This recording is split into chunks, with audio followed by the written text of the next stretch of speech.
Nova Light. Empowering women. Ayan, so good evening everyone. I'm Miss I. Nandito yung mga team ko. Grabe yung mga phones nila. Parang sa Zoom, ako yung lagi yung nakikita nag-train, no? Pero iba pala sa Zoom, iba din yung dito sa magsasalita ka sa stage. Ayan, so ang masasabi ko lang po, thank you so much po sa award na to. Hindi ko naman to unexpect na may ganito. Ang alam ko lang is yung certification sa training. Oo, kinukulit ko pa ako. Yes, ma'am. Si ma'am, snap-snap lang. Ganun pala yun. Hindi na tago pala yun. Yes. Tapos ang sabi pa ng mentor ko, nakalimutan daw pag-print. Yung certificate. Tapos ang sabi naman ni ma'am, hindi yung nakalimutan. Sila yung hindi nagpasa sa akin ng listahan. Tapos sabi naman doon, parang nag-welga na sila. Okay lang yung sabi ko, okay lang yung certificate lang yun, hindi affected mo ng income ko. Okay lang naman yun. Diba? Yung income mo, continuous pa din, kaya okay lang sa akin, hindi ako affected. Ayan, pero ito kasi bonus na lang recognition na to. Ang importante kasi, diba?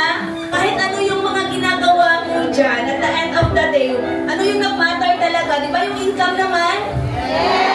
Ayan. So, ibig sabihin, okay lang sa akin, wala yung mga recognition. Ang importante sa akin po yung natulungan ko yung mga members ko.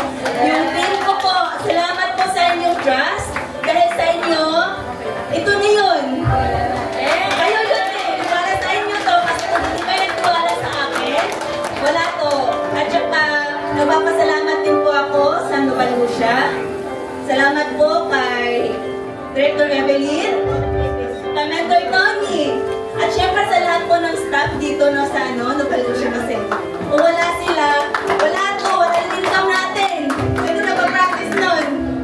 Diba? So, thank you so much po at saka ang masasabi ko lang po, huwag kayong mag-stop kung kayo ay na-reject kasi rejection is normal but not fatal. Nakakamatay pa ang rejection! Hindi siya nakakamatay, kaya okay lang po na ma-reject tayo. Kailangan lang po naman dito maging batman ka. Baton, manhead sa mga rejections para tuloy-tuloy lang po tayo. Huwag po natin isipin yung mga rejections, ang isipin po natin yung goal natin. Ano ba yun? At saka, anong reason mo? Bakit mo ito ginawa? No? Ang importante kasi kung ano yung reason mo, bakit mo ginawa ito ang Nova Lucia. And most of us, because sa family natin. So, kung ano man yung mga rejections, pansinin yun kasi lahat naman ng income mo dito, hindi naman sila mag-enjoy. Ikaw naman. At yung family mo. Nanginig ka po? Sorry po.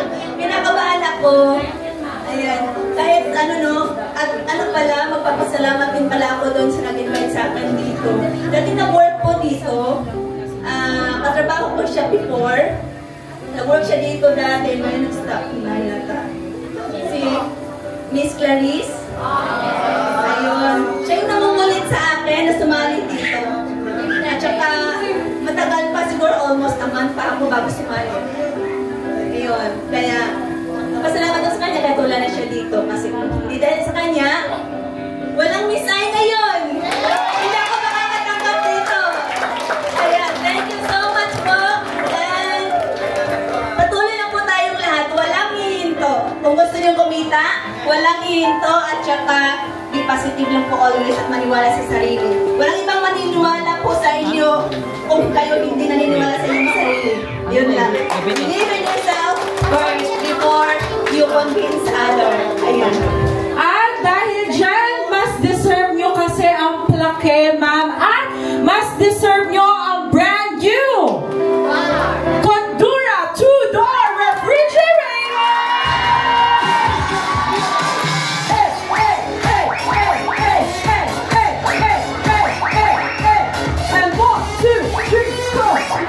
Ang taray ng ref. Ma'am, please check kung manok ay nandiyan. Ano ba ba yung uuwi sa Mindanao? Yun lang, ma'am. Alam niyo po ba ang problema namin nung nasa Mindanao pa kami? Paano pag nanalo tayo ng isang box na pansin? Logistic! Tropa natin ma'am. Dadalhin pa ba natin yun? Isang box ng pancit canton, sabi namin, yung mamimigay na lang natin sa ano, sa lanta ng Bagyo. Eh ngayon,